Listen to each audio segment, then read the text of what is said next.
الحمدللہ رب العالمین بسم اللہ الرحمن الرحیم وَإِنَّكَ لَعَلَىٰ خُلُقٍ عَظِيمٍ صدق اللہ العظیم۔ دروشی پڑھیے گا۔ صلاۃ والسلام علیک یا رسول اللہ وعلی آلک واصحابک یا سیدی یا حبیب اللہ۔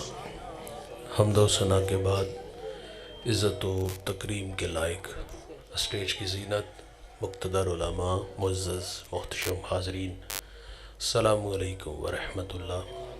چند باتیں آپ کے گوش گزار کر کے گفتگو سمیٹ لوں گا۔ دعا ہے اللہ حق بیان کرنے کی توفیق عطا فرمائے۔ قابل عمل باتوں پر ہم سب کو عمل کر کے زندگی کی راہوں کو درست کرنے کی توفیق عطا فرمائے۔ بھائی جان تھوڑی سی آواز کم کر دیں ذرا۔ ارشاد باری تعالیٰ ہے وَإِنَّكَ لَعَلَىٰ خُلُقٍ عَظِيمٍ، اور آپ یقیناً اعلیٰ اور عظیم اخلاق والے ہیں۔ اخلاق کا معنی بے حد وسیع ہے۔ تمام اچھی صفات کے مجموعے کا نام اخلاق ہے۔ دنیا کے انسانوں میں پائے جانے والی اعلیٰ و عرفہ اگر خوبیوں کو جمع کیا جائے اور پھر ان کا موازنہ اللہ کے رسول صلی اللہ علیہ وسلم کی مبارک زندگی سے کیا جائے تو ہمیں معلوم ہوگا یہ تمام صفات خوبیاں اللہ کے رسول صلی اللہ علیہ وسلم کی ذات بابرکات میں بدرجہ اتم پائی جاتی ہیں۔ یاد رکھیے گا، کسی بھی امت، گروہ یا شخصیت کے بارے میں جاننا ہو کہ اس کے اخلاق کیسے ہیں تو یہ دیکھا جاتا ہے کہ اس کا برتاؤ گھر والوں، رشتہ داروں، دوستوں، غلاموں اور مخالفین کے ساتھ کیسا ہے۔ مائیکل ایچ ہارٹ، جس نے 100 عظیم شخصیات پہ ایک کتاب لکھی اور اس میں سر فہرست میرے اور آپ کے آقا و مولا نبی رحمت صلی اللہ علیہ وسلم کا مبارک نام لکھا، اور یہ تھوڑی سی آواز کم کر دیں، یہ اس نے عقیدت کی بنیاد پہ نہیں لکھا۔ اگر عقیدت کا معاملہ ہوتا تو وہ مذہباً عیسائی تھا تو داعیہ یہی تھا کہ وہ حضرت عیسیٰ علیہ السلام کا نام لکھتا۔ اس نے عقیدت کی بنیاد پہ نہیں، میرٹ کی بنیاد پہ لکھا، اور یہ سچ ہے، اس کائنات میں محمد عربی جیسی نہ صورت کسی کی ہے نہ سیرت کسی کی ہے۔ میں نے عرض کیا اگر اخلاق دیکھنے ہوں تو یہ دیکھا جاتا ہے کہ اس کا برتاؤ گھر والوں کے ساتھ کیسا ہے۔ آئیے اسی بات سے ہم اپنی گفتگو کا آغاز کرتے ہیں۔ ایک فرانسیسی مفکر کا قول ہے، وہ کہتا ہے گھر والے ہیرو نہیں مانتے۔ اللہ کے رسول صلی اللہ علیہ وسلم کا نکاح 25 سال کی عمر میں سیدہ خدیجہ سے ہوا۔ 40 سال کی عمر میں پہلی وحی نازل ہوئی۔ 15 سال کی رفاقت ہے، حضور گھر تشریف لائے اور فرمایا مجھے چادر دو، اور ساتھ کچھ حدشات کا ذکر کیا۔ سیدہ کے لفظ سنیے گا، آپ فرماتی کلا واللہ لا یحزیک اللہ ابدا، آپ فرماتی قسم بخدا وہ اللہ آپ کو بے آسرا نہیں کرے گا۔ آپ دکھیوں کے کام آتے ہیں، بیواؤں کے کام آتے ہیں، آپ تو یتیموں کا سہارا ہیں۔ ابن عساکر بیان کرتے ہیں مکہ میں قحط پڑا تو کچھ لوگ جناب ابو طالب کے پاس آئے اور آ کے عرض کیا کہ وادیاں خشک ہو گئیں، جانوروں کے لیے سرسبز گھاس کا ایک تنکا بھی موجود نہیں، اور اہل خانہ بھوک میں مبتلا ہیں، آپ اولاد اسماعیل سے ہیں، چلیں اور اللہ سے باران رحمت کی دعا کریں۔ جناب ابو طالب گھر سے روانہ ہوئے تو آپ کی مائیت میں ایک نوجوان تھا جس کی صورت بڑی منمونی ہے۔ ان کی پشت کو دیوار کعبہ سے لگایا گیا اور پھر یوں آسمان کی طرف میرے رسول نے انگلی کی، آسمان پہ بادل نمودار ہوا، چھم چھم می برسنا شروع ہوا، ہر طرف پانی ہی پانی تھا، وادیاں لہلہانے لگی، سر سبز گھاس اگنے لگا۔ اس منظر کو جب جناب ابو طالب نے دیکھا نا تو اپنے بھتیجے کی شان میں قصیدہ لکھ دیا، وَأَبْيَضُ يُسْتَسْقَى الْغَمَامُ بِوَجْهِهِ سِمَالُ الْيَتَامَى عِصْمَةٌ لِلْأَرَامِلِ، آپ فرماتے یہ گوری رنگت والا میرا بھتیجا جسے بادل دیکھ کے امٹ آتے ہیں، یتیموں کا سہارا ہے اور بیواؤں کا آسرا ہے۔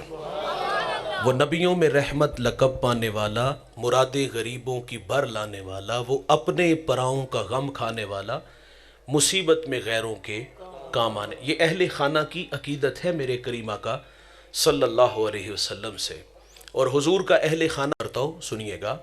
اللہ کے رسول صلی اللہ علیہ وسلم رات کے وقت جب گھر تشریف لاتے تو آہستہ آواز میں گھر والوں کو سلام کرتے، اس لیے اگر کوئی بیدار ہے تو وہ سلام کا جواب دے دے، اور اگر کوئی آرام کر رہا ہے تو اس کی نیند کا خیال رکھا جائے۔ ام عائشہ سے سوال کیا گیا، حضور جب گھر تشریف لاتے ہیں تو حضور کے معمولات کیا ہوتے ہیں؟ پوچھنے والے کی غرض تسبیح و تحلیل، ذکر و اذکار کی باتیں ہوں گی، لیکن سیدہ فرماتی حضور جب گھر تشریف لاتے ہیں تو بکری کا دودھ دو لیتے ہیں، کپڑوں کو پیوند لگا لیتے ہیں، اپنا جوتا بھی گانٹھ لیتے ہیں۔ یہاں ایک سوال ہے، کیا یہ سارے کام ازواج کر کے نہیں دے سکتی تھی؟ حضور اپنا کام خود کیوں کرتے ہیں؟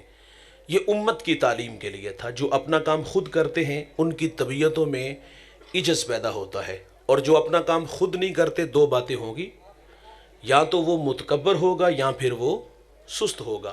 لوگ ملتے ہیں بھائی، ہم لوگوں کے رویے دیکھتے پڑھتے ہیں، اور فخریہ لہجے ہوتے ہیں کہ میری گاڑی کا دروازہ کھولنے والا ملازم الگ، میرے کپڑے دھونے پریس کرنے والا الگ، میرے جوتے پالش کرنے والا الگ، مجھے اپنا کام خود کرنے کی کیا ضرورت؟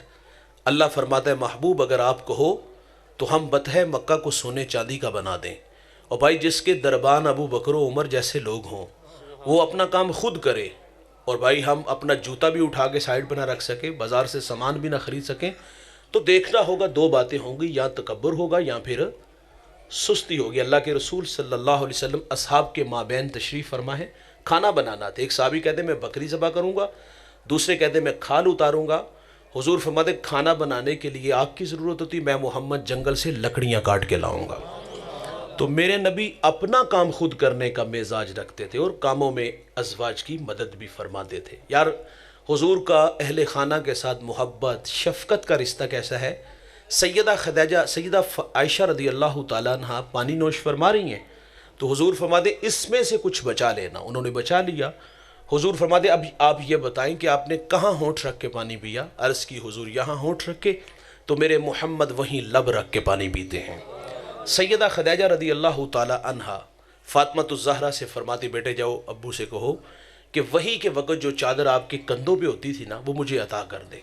سیدہ نے آ کے حضور سے عرض کیا تو حضور فرماتے بیٹے جاؤ والدہ سے پوچھو کہ وہ چادر کیا کرنی ہے۔ آپ گھر آئی تو حضور بھی تشریف لے آئے، فرمایا خیریت؟ عرض کی حضور بطور برکت کفن کے لیے ساتھ لے جانا چاہتی ہوں۔ تو میرے نبی فرماتے آپ چادر مانگ رہی ہو، اگر جلد بھی مانگ دی تو میں محمد تجھے وہ بھی عطا کر دیتا۔ یہ حضور کا اہل خانہ کے ساتھ برتاؤ ہے، یہ تو میرے کریم ہے نا یار۔ حضور کے اصحاب کو پڑھیے گا جو حضور کے تربیت یافتہ تھے، جنہوں نے حضور سے دین سیکھا، ان کا اپنے اہل خانہ کے ساتھ برتاؤ کیسا تھا؟ اس پہ میں نے آپ کے سامنے حضرت طلحہ بن عبید اللہ کی زوجہ کا بیان رکھوں گا، اور دل کو چھو لینے والی باتیں ہیں، دھیان سے سنیے گا۔ آپ فرماتی میرے شوہر میں 6 خوبیاں جو مجھے متاثر کر گئیں۔ بھائی جان شوہر میں 6 خوبیاں ہوں تو گھر خوبصورت لگے گا۔ آپ فرماتی میرے شوہر کی اچھی عادت یہ ہے جب یہ گھر آتے ہیں تو مسکراتے ہوئے آتے ہیں۔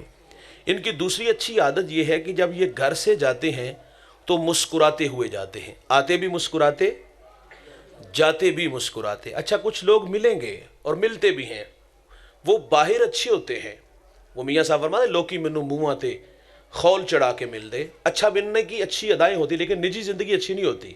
باہر اچھے ہوتے ہیں، گھر اچھے، اور بعض لوگ آپ کو ایسے بھی ملیں گے نہ گھر اچھے نہ باہر اچھے، طبیعتوں میں دلبری نہیں ہوتی۔ اور تیسری آپ فرماتی میرے شوہر کی اچھی عادت یہ خرچ دینے میں بخل نہیں کرتے۔ دیکھیے میاں بیوی کا رشتہ بے تکلف رشتہ ہے، بیوی شوہر سے خرچ مانگنے میں جھجک محسوس نہیں کرتی، شوہر نے اپنی حیثیت کے مطابق دینا ہے، اور یہ شوہر کا حق ہے کہ وہ اپنی بیوی کو خرچ خود دے۔ اور چوتھی اچھی عادت آپ فرماتی کبھی خرچ مانگنے کی ضرورت بھی نہیں پڑی۔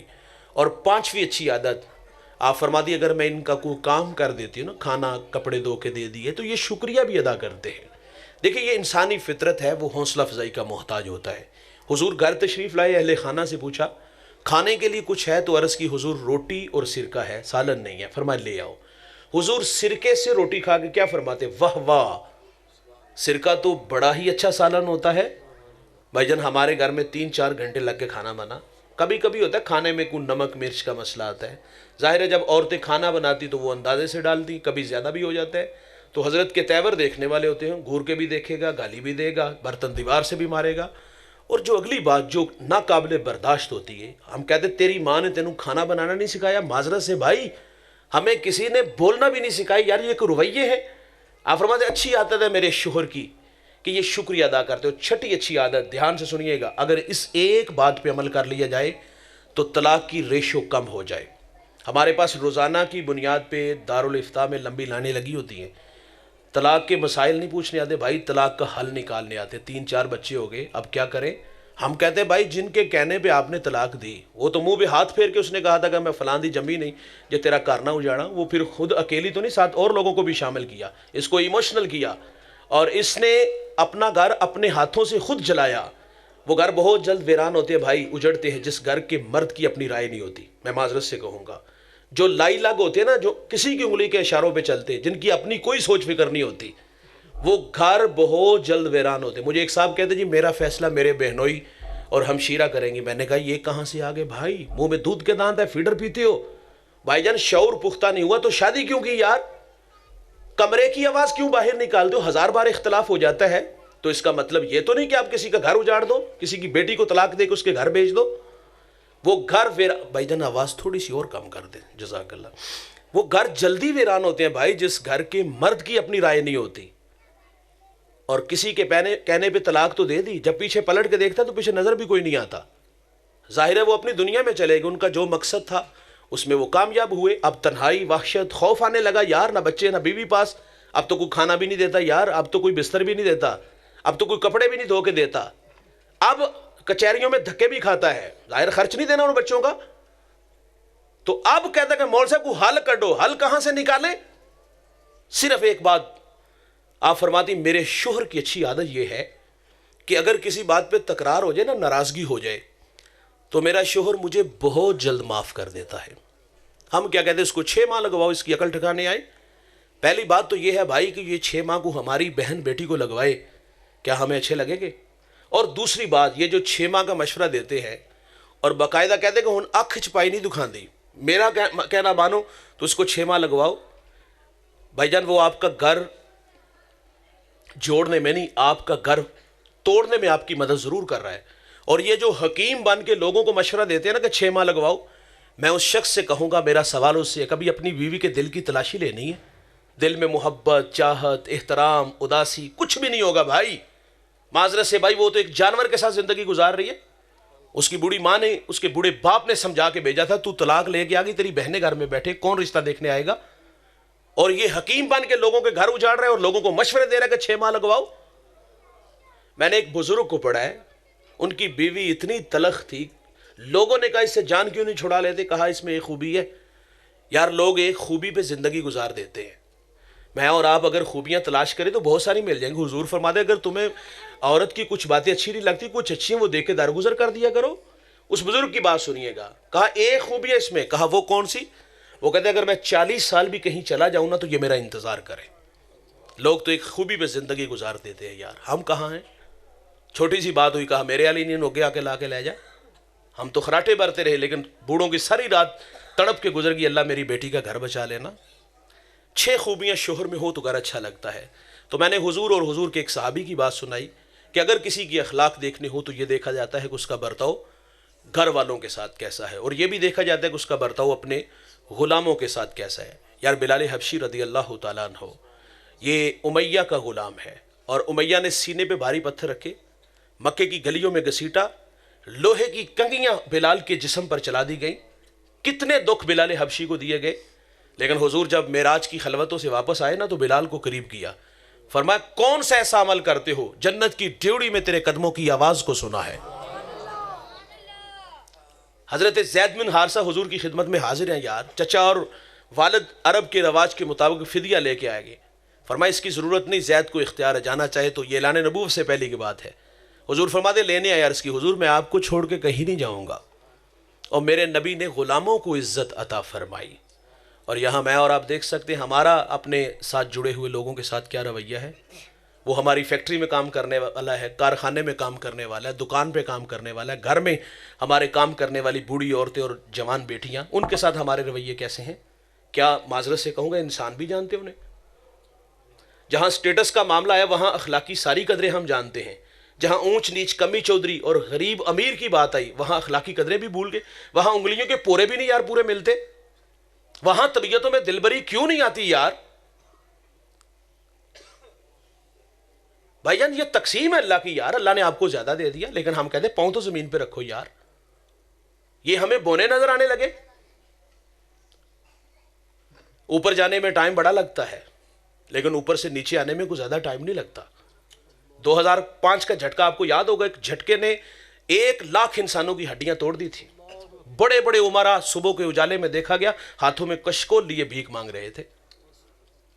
تو ہمارا تو کہنا بھائی ملازم کے ساتھ چائے پیا کرو, گپ شپ لگایا کرو, ان سے مشورہ بھی کیا کرو یار. عزت ان کا بھی تو حق ہے نا. اور یاد رکھیے گا جس گھر کا ملازم اور ڈرائیور خوشحال نہیں نہ ہوتا اس گھر میں اللہ کی رحمت کے فرشتے نہیں آتے. تو ہمارے ساتھ جڑے ہوئے لوگ وہ ہماری محبتوں کے مستحق ہیں. بھائی جان یہ بھی دیکھا جاتا ہے اگر کسی کے اخلاق دیکھنے ہوں کہ اس کا برتاؤ اپنے مخالفین کے ساتھ کیسا ہے. میرے نبی 53 سال مکہ میں رہے اور مکہ والوں کے رویے کیا تھے؟ کانٹے بچھائے, گڑھے کھودے, اوجریاں پھینکی, گلے میں رسی ڈال کے تو دیا گیا. 3 سال شیب ابی طالب میں محصور رہے. طائف والوں نے پتھر مارے. بھائی جان دکھ اتنے دیے کہ ہجرت پہ مجبور کر دیا گیا. در و دیوار شجر و حجر کو دیکھ کے میرے نبی فرماتے کبھی چھوڑ کے نہ جاتا اگر یہ مجھے ہجرت پہ مجبور نہ کرتے.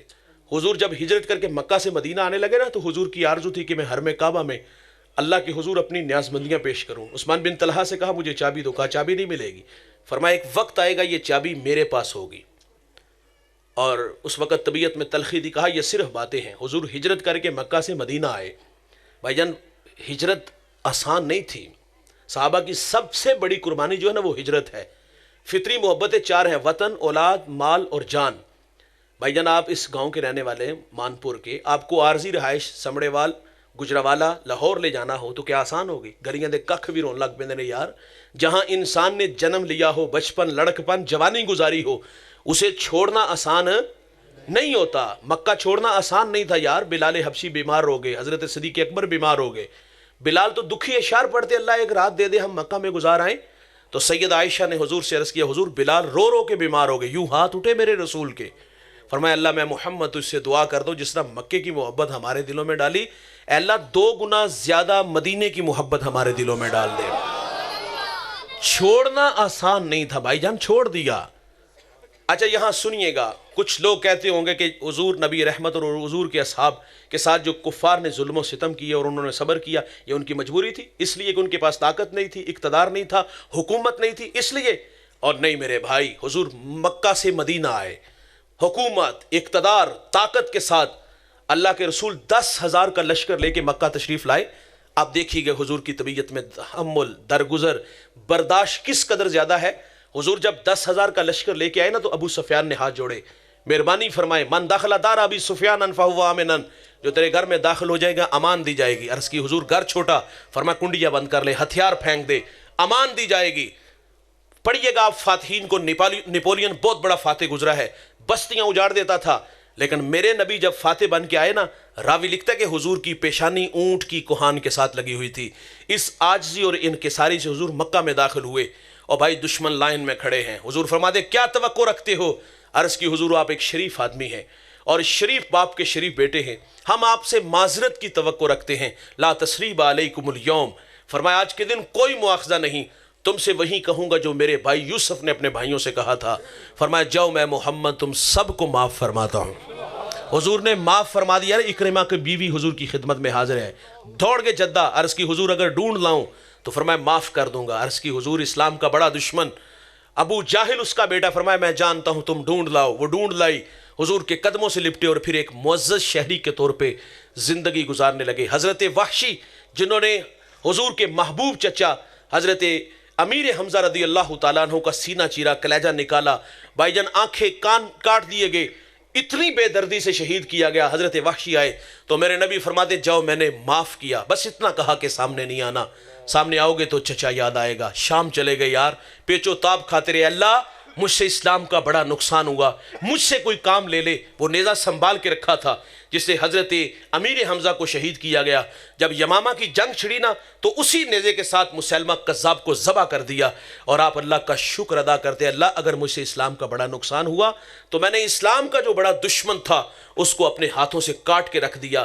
حضرت وحشی کو حضور نے معاف کر دیا. یار فرمایا کہ بلاؤ ختم نبوت زندہ باد زندہ باد تاجدار ختم نبوت زندہ باد زندہ باد من سب نبیا فقتلہ من سب نبیا فقتلہ من سب نبیا فقتلہ لبیک لبیک لبیک یا رسول اللہ لبیک یا رسول اللہ لبیک. سنیے گا جی, بسم اللہ. تو میرے نبی نے بھائی وہ لوگ جنہوں نے مخالفت کی میرے نبی معاف فرماتے ہیں. عثمان بن طلحہ کے بارے میں فرمایا بلاؤ ذرا انہیں. حاضری خدمت ہوئے, فرمایا میں نے کہا تھا نا ایک وقت آئے گا یار یہ چابی میرے پاس ہوگی. حضور نے چابی لی, حرم کعبہ میں داخل ہوئے, اللہ کے حضور اپنی نیاز مندیاں پیش کی. یار کعبے کا کلید بردار ہونا, کعبے کی نوکری کوئی چھوٹی نوکری ہے, بڑی نوکری ہے. یہ آرزو سیدنا صدیق اکبر کی, یہ آرزو حضرت عمر فاروق کی اور بھی اصحاب کی تھی.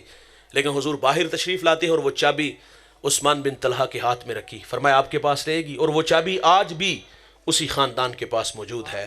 میرے نبی تو یار مخالفین کے ساتھ کیا برتاؤ کرتے ہیں. یار بدر کے قیدیوں کو پڑھیے گا, جب رسیوں سے جکڑا گیا نا حضور کبھی لیٹ جاتے کبھی اٹھ کے بیٹھ جاتے ہیں.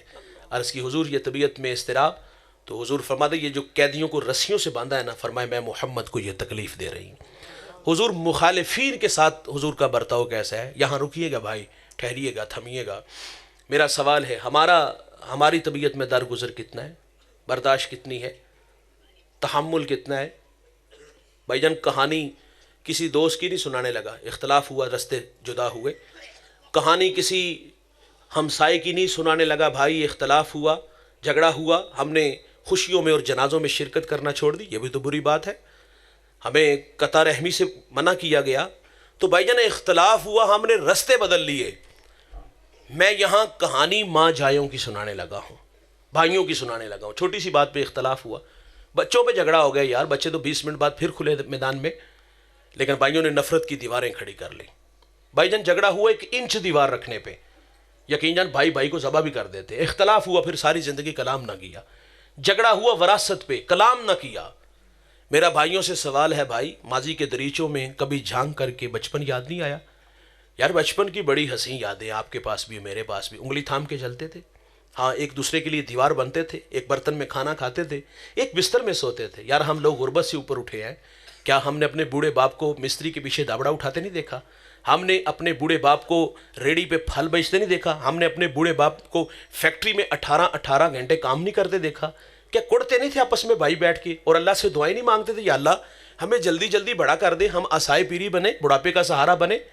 کیا یہ خواب نہیں تھا ہم بڑا گھر, بڑی گاڑی, بڑا بنگلہ بنائیں گے اور والد کو والدہ کو حج عمرہ کروائیں گے, اور یہ برادری میں رشتہ داروں میں نمایاں ہوں گے؟ غربت دیکھی ہے, پھر باپ کو جو ہے نا وہ بادشاہ بنا کے بھی بیٹھیں گے. یہ میں نے بھی خواب دیکھے بھائی, آپ نے بھی دیکھے, لیکن کہاں گئے وہ وعدے, وہ سپنے, وہ خواب؟ کیا ہمیں یاد نہیں آئی وہ پیار, وہ محبت کے نغمے؟ وہ کسی نے کہا تھا نا اب کہاں ہے سارو محبت وہ مدینے جیسی. اب تو مسلم کو مسلمان سے ڈر لگتا ہے, اپنوں سے خوف نہیں آتا. اب حضور نے فرمایا تھا آخری زمانے میں امانت, خشوع, اور ایک فرمایا تھا محبت بھی اٹھا لی جائے گی. کہاں آتی ہے نظر محبت؟ نفرت کے علاوہ ہمارے پاس رہ کیا گیا یار؟ ساری زندگی نفرت کی, اور فخر سے کہتا ہے تھوک کے چٹتا نہیں, یہ بھائی بھائی کے بارے میں کہہ رہا ہے. میں اصولوں کا آدمی. کون سے اصول ہیں تمہارے؟ فرمایا ہماری مجلس سے وہ شخص اٹھ کے چلا جائے جو کسی کا دل دکھاتا ہے, قطع رحم ہے. ہم کہاں کھڑے ہیں بھائی؟ اچھا پھر ہم لوگ ناراضیاں سنبھال لیتے ہیں. ہم کہتے ہیں کل کو اس کی بیٹی بڑی ہوگی تو اس کو میری ضرورت ہوگی, آئے گا تو ٹھڈے ماروں گا, گالی دوں گا, برادری میں ذلیل کر کے نکالوں گا. بیٹیاں تو سانجی ہوتی ہیں یار. 20 سال انتقام کی آگ میں جلا, اور یہ ظاہر ہے جب نئی رشتہ داری ہوتی نا دوست, تو لوگ سب سے پہلے یہ دیکھتے اس کا رابطہ اپنے بہنوں بھائیوں کے ساتھ کیسا ہے, بنا کے رکھی تو ہمارے ساتھ بھی نبھائے گا.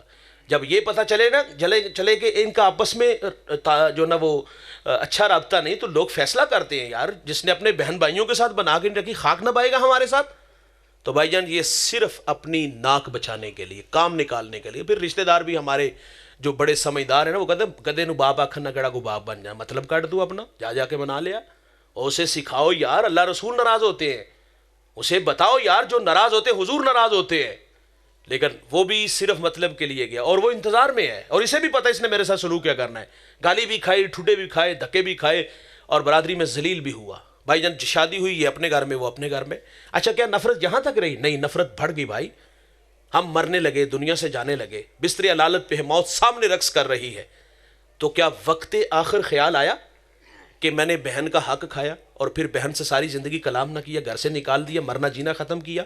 احساس ہوا کہ یار اس کے حصے کی زمین کھائی، اسے نفع کمایا، خود بھی اور اپنے بچوں پہ خرچ کیا، زیادتی کی اس کے ساتھ. کیا جاتے دفعہ بہن کو بلایا، اس سے معذرت کی؟ وہی بہن یار ہم تو ناراض ہو گئے، وہ کبھی کبھی بستی میں آتی تھی، سہیلیوں سے پوچھ جاتی تھی میرے ویردہ کی حال ہے. ہاں چپ کے ہمیں راستے میں گزرتے دیکھ بھی لیتی تھی. بہنوں کے دل بڑے گداز ہوتے ہیں یار. بہنیں ولی بناتی ہیں، بہنیں ماں کا روپ ہوتی ہیں، بہنوں کے ہاتھ بھائیوں کے لیے ہر وقت اٹھے رہتے ہیں. ویسے یہ ہمیں اچھی لگتی کوئی نہیں، لیکن یہ بھائیوں کے حق میں اچھی بھی بڑی ہوتی ہے یار. صوفیاء نے لکھا جو بہنوں کی خدمت کرتے اللہ ان کے رزق میں کبھی بھی بے برکتی نہیں آنے دے. یہاں تو بہنوں کا حق کھا جاتے. مجھے ایک صاحب کال کر کے کہتے جی بہن تحفہ دے تو لے لینا جی. میں نے کہا کیوں نہیں بھائی، تحفہ دینے سے محبت بڑھتی ہے. کتاب کپڑوں کا جوڑا نہیں، اس کے حصے کی زمین. اور یار آج ہم جانے لگے تو کیا ہم جاتے ہوئے بیٹوں سے کہا اپنی پھپھو کو بلا لاؤ، میری بہن کو لے آؤ، میں معذرت کر لوں؟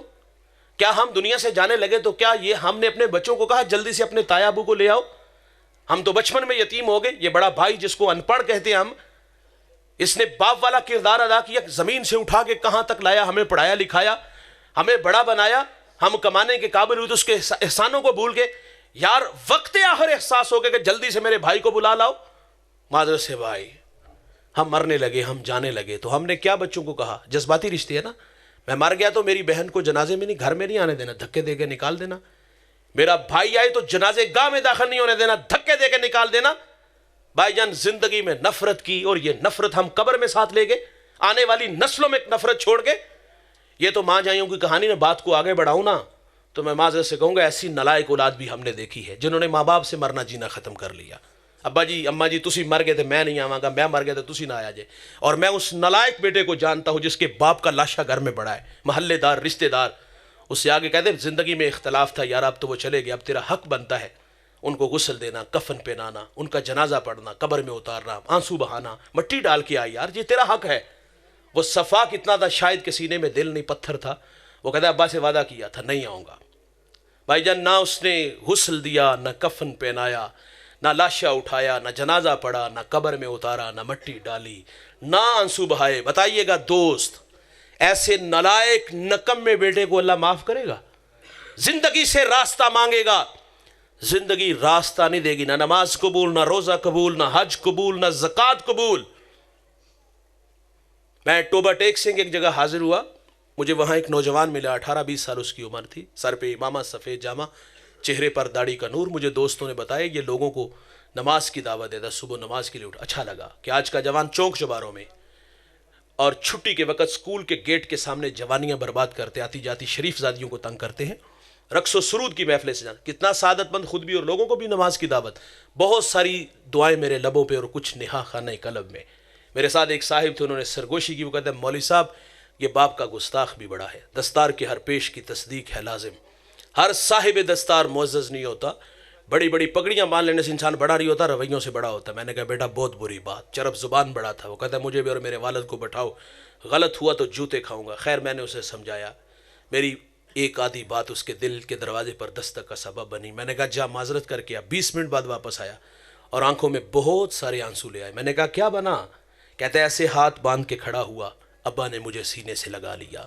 ہمارا کہنا ہے بھائی آج سینے سے لگو، کل قبروں سے پڑے گا. ہاں زندگی سے راستہ مانگو گے، زندگی راستہ.